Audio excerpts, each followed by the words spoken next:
அமலா, தானே சமையல் செய்யுங்கிற திமிரு என் புருஷனுக்கு இருக்கு. விமலா, எப்படி சொல்ற? அமலா, ஏதாவது சொன்னா பூரிக்கட்டையால மண்டையை உடைச்சிருவேன்னு மிரட்டுறாரு.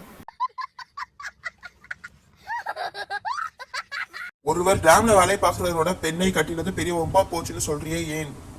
மற்றவர், தினமும் 500 கன அடி கண்ணீர் விட்றா.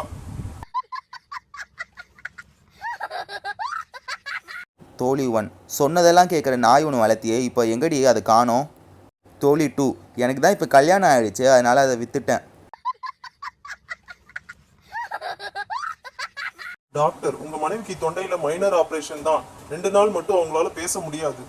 ஒருவர், அப்ப மேஜர் ஆபரேஷன் பண்ணா எவ்வளவு நாள் பேச முடியாது டாக்டர்?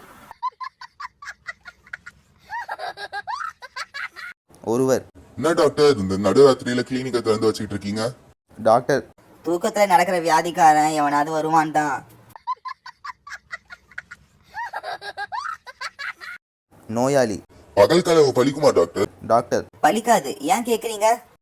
நோயாளி, நீங்க ஆபரேஷன் செஞ்சு நான் பிழைக்கிற மாதிரி கனவு கண்டேன்.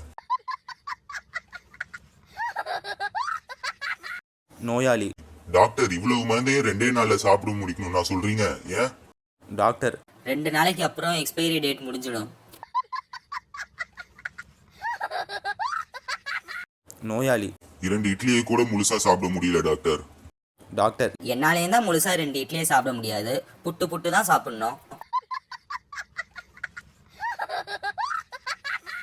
தேவி, டாக்டர், என் கணவருக்கு ஞாபக மருதி வியாதி அதிகமா போச்சு.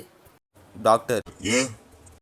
தேவி, அவர் தான் டாக்டர் சமையல் பண்றாரு, ஆனா சாப்பிடும்போது சமையல் நல்லாவே இல்லைன்னு என்னைய திட்டுறாரு.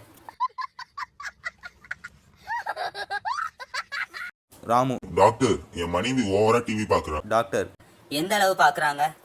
ராமு, கரண்ட் கட் ஆனாலும் டார்ச் அடிச்சு பாக்குற அளவுக்கு.